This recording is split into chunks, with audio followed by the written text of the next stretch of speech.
Most plant managers I know start their day already behind. Before they've even had their first cup of coffee, they've skimmed emails, glanced at a dashboard or two, and they've got 3 conversations queued up in their head that they know they need to have, just to understand what actually changed since yesterday. Not because people aren't working hard, and not because anyone's hiding anything.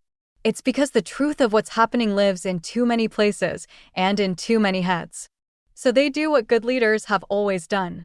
They start asking. They ask supervisors. They ask engineers.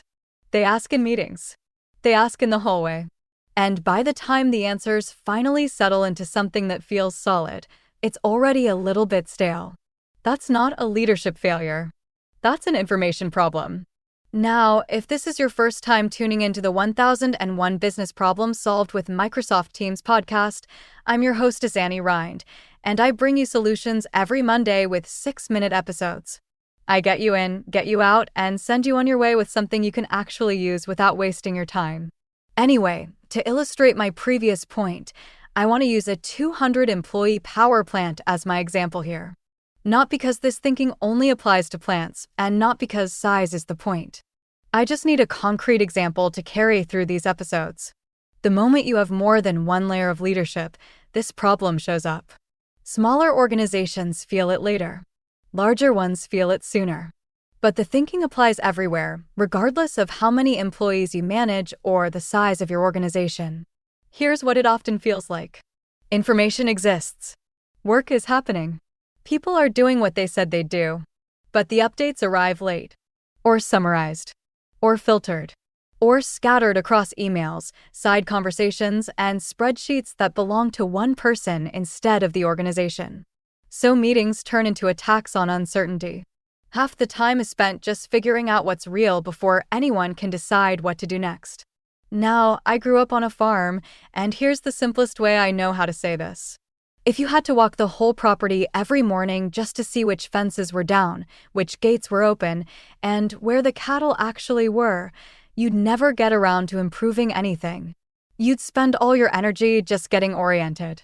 That's what leadership feels like when information isn't captured well. You're not short on responsibility. You're short on visibility. And this is where I want to introduce a different idea. What if, instead of always having to ask people to explain the organization to you, you could ask the organization itself what's going on? Not in a report, not in a dashboard, but in a single conversation. What actually changed since yesterday? What's starting to drift? What looks like it could turn into a surprise if we ignore it?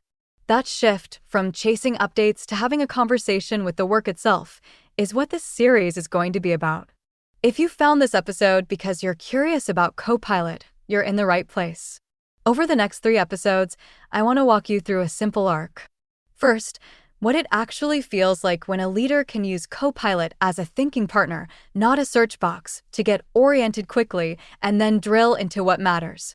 Second, why that only works in some organizations and not others, and why information structure matters more than clever prompts ever will.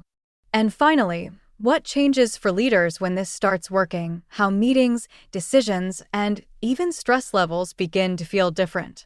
Copilot is the catalyst here. But the real story is leadership visibility.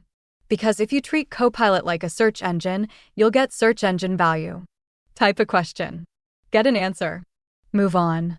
That's the fastest way to get shallow results. The real value shows up when you treat Copilot like a thinking partner, a conversation you can keep having. You start broad. Then you narrow. Then you test assumptions. And eventually, you land on a decision. Your interactions with Copilot at that point should sound more like this. Hey Copilot, give me a quick overview of what actually changed since yesterday. Not everything, just the things that might turn into a surprise. Then, ask Copilot to zoom in on that delay. What caused it, who owns it, and what else it affects. Next, ask what's the earliest realistic recovery date based on what people have already said or committed to. And finally, ask Copilot to draft a short note to the leadership team so you're aligned on what matters today. That's not search. That's progressive clarification, and it doesn't require another person to be in your office or walking with you in the plant. You start with a foggy situation, and through a short conversation with Copilot, You end with a clear picture and a next move. But here's the part most people miss. This only works if the organization is legible. Copilot doesn't magically understand your plant. It understands what your plant writes down. And when work is captured in the open, in shared conversations, shared lists, shared commitments, something interesting happens. Copilot stops sounding like a chatbot. It starts sounding competent. Not because it's smarter, but because it can finally see. And that's what we'll talk about next. Why structure beats prompts every time, and why the way work is captured matters more than any AI feature ever will.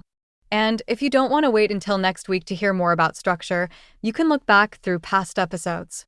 Structuring information, so leaders don't have to chase it, has been a recurring theme throughout many of the more than 100 episodes of this show. I'll be back next Monday to continue this series. If you manage people across multiple layers of an organization, this way of thinking can quietly take a lot of pressure off your plate and give you back some mental breathing room. This is Annie, signing off for another week. I'll see you then.